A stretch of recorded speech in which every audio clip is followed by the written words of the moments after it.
సురేష్ గారు, ముందుగా మీకు ప్యానలిస్టులకి మన ఛానల్ వీక్షకులందరికీ కూడా శుభ సాయంకాలం అండి. యాక్చువల్గా ఈ ఈ సబ్జెక్టు మరి మన దేశంలో సంచలనం సృష్టించిన బాబ్రీ మసీదు రామాలయం కథలాగా ఉంది వినటానికి. ఇప్పుడు నేను సేకరించిన డాటా ప్రకారంగా ఏదైతే రమేష్ గారు ఉటంకించారో, ఈ భూమి, ఈ దేవాలయం యొక్క భూమి 2 ఎకరాల స్థలం. ఈ డాక్యుమెంట్ 1927 సంవత్సరంలో ఉన్న డాక్యుమెంట్, అది కరెక్ట్. కానీ రమేష్ భాయ్ దాన్ని కొద్దిగా తేడాగా చెప్తా ఉన్నాడు. ఆ డాక్యుమెంట్ లో సత్రానికి దానం చేసినట్టు కాదు అది. అది రామాలయం నిర్మాణానికి ఆ భూమి ఇచ్చినట్టుగా డాక్యుమెంట్ లో పేర్కోవటం జరిగింది. దాని తర్వాత పరిణామ క్రమంలో రామాలయం మొన్నటి వరకు కూడా, రీసెంట్ టైమ్స్ వరకు కూడా రామాలయంలో పూజలు జరగటం, అట్లాగే అక్కడ ప్రసాదాలు, పానకం, వడపప్పులు శ్రీరామనవమి రోజు అందరికి పంచడం ఆనవాయితీగా ఎన్నో సంవత్సరాల నుంచి వస్తా ఉంది.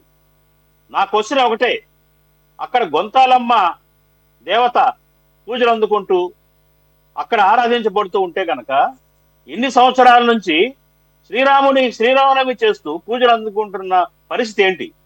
ఇన్ని సంవత్సరాల నుంచి అడ్డుకొని గ్రామస్తులు కానివ్వండి, స్థానికులు కానివ్వండి, ఇవాళ ఎందుకు ఈ డిస్ప్యూట్ అరేంజ్ అయింది కొత్తగా అనేది చాలా ఇంపార్టెంట్ క్వశ్చన్. ఇది దురుద్దేశపూర్వకంగా రెచ్చగొట్టి చేస్తున్నారా అనేది ఒక్కసారి మరి అడ్మినిస్ట్రేషన్ దీని మీద ప్రోబ్ చేయాల్సిన అవసరం ఉంది అని నేను భావిస్తా ఉన్నాను. ఇంకొక ప్రధానమైన అంశం ఏంటంటే, 1932లో 2 నుంచి ఇక్కడ రామాలయం ఉన్నట్టుగా రికార్డు చెప్తా ఉన్నాయి.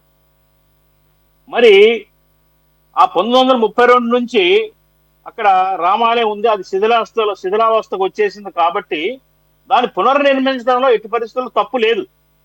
అది ఇప్పుడు ఒక డిస్ప్యూటెడ్ అంశంగా పొలిటికలైజ్ అవుతా ఉంది. అది రామాలయమా గొంతాలమ్మ గుడి అనేది.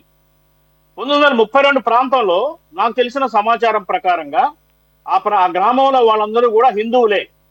ఆ తర్వాత క్రమంలో క్రిస్టియానిటీకి మత మార్పిడులు విపరీతంగా విస్తృతంగా జరిగి ఈ ఇన్నేళ్ల కాలంలో అక్కడ క్రిస్టియన్స్ ఎక్కువ మంది జీవించే పరిస్థితి ఉంది. ఇవాళ జనరేషన్స్ 3-4 జనరేషన్స్ మారిన తర్వాత క్రిస్టియానిటీ ప్రభావంతో ఆ గ్రామం మీద వ్యాపించి ఇవాళ ఆ రామాలయానికే ముప్పు వచ్చే పరిస్థితి కలిగింది అనేది చరిత్ర చెప్తా ఉంది. ఈ నేపథ్యంలో ఇవాళ రఘురామకృష్ణరాజు గారు ఆయన గుడి నిర్మిస్తానని దానికోసం ఏర్పాట్లు కూడా చేశాడు.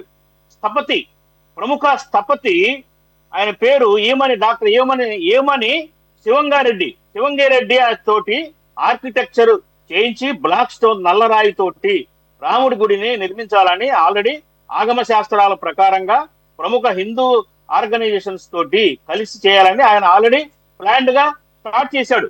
ఇది గ్రామస్తులను కూడా ఇన్వాల్వ్ చేసి చేయాలనే ప్రయత్నం చేస్తున్నాడు. నాకు తెలిసి మరి శిథిలమవుతున్న ఆలయాన్ని పునరుద్ధరించడం అనేది తప్పేమీ కాదు. అది గ్రామస్తుల అనుమతితో చేయాలి, లేకపోతే ప్రభుత్వం ఎండోన్మెంట్ డిపార్ట్మెంట్ అన్నా చేయాలి. ఇవాళ ఈ డిస్ప్యూట్ అరేంజ్ చేసి పొలిటికలైజ్ చేసి కుల మత వైషమ్యాలను రెచ్చగొట్టి ఇది రాజకీయ లబ్ధి పొందాలని చెప్పేసి ప్రయత్నం జరుగుతుంది అనేది అర్థమవుతా ఉంది. ఇవాళ 1920లో డాక్యుమెంట్, 1932లో డాక్యుమెంట్ లో వాటి మీద ఆధారపడి ఇవాళ మనం నిర్ణయాలు తీసుకోవాల్సిన పని లేదు. ఇవాళ టెంపుల్లో ఏముంది, ఎవరి విగ్రహం ఉంది, ఇన్ని రీసెంట్ సంవత్సరాల నుంచి ఏ దేవుడు పూజలు అందుకుంటున్నాడు అనేదే ప్రామాణికంగా తీసుకొని నిర్ణయాలు తీసుకుంటే బాగుంటుందని నా ఉద్దేశం. దీనికి ఇవాళ ఇది ఒక పెద్ద రాష్ట్రంలోనే ఇది ఒక అగ్ని జ్వాలలాగా మండించే ప్రయత్నంగా ఈ చిన్న పెదపేటలో ఉన్న ఆ టెంపుల్ ఇష్యూని తీసుకెళ్తా ఉన్నారన్నట్టుగా అర్థమవుతా ఉంది. దీని ప్రభుత్వం అడ్డుకట్ట వేయాలి. మరి ఈ గవర్నమెంట్ స్పందించాలి. కీలకమైన స్థానంలో ఉన్న మంత్రులు కానివ్వండి, అధికారులు కానివ్వండి స్పందించాలి.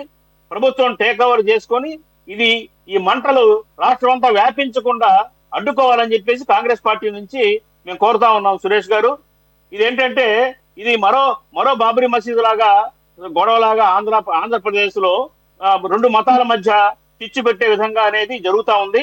ఇవాళ మత మార్పిడులు జరిగినాయి. మత మార్పిడిలో పూర్వం హిందువులుగా ఉన్న వాళ్ళు మతాలు మార్చుకున్నారు. దేవుణ్ణి మార్చుకున్నారు, ఆచారాలు మార్చుకున్నారు. అయినప్పటికీ అప్పటి 32 నుంచి ఉన్న గుడిని తీసేసి ఇవాళ ఇంకో రకంగా చేయాలని అవసరం ఏం లేదు. కాబట్టి దీన్ని వయా మీడియాగా ప్రభుత్వం తగిన చర్యలు తీసుకొని ఇది గొడవలకి ఆస్కారం లేకుండా చేయాలని చెప్పేసి మేము కోరుతా ఉన్నాం సురేష్ గారు.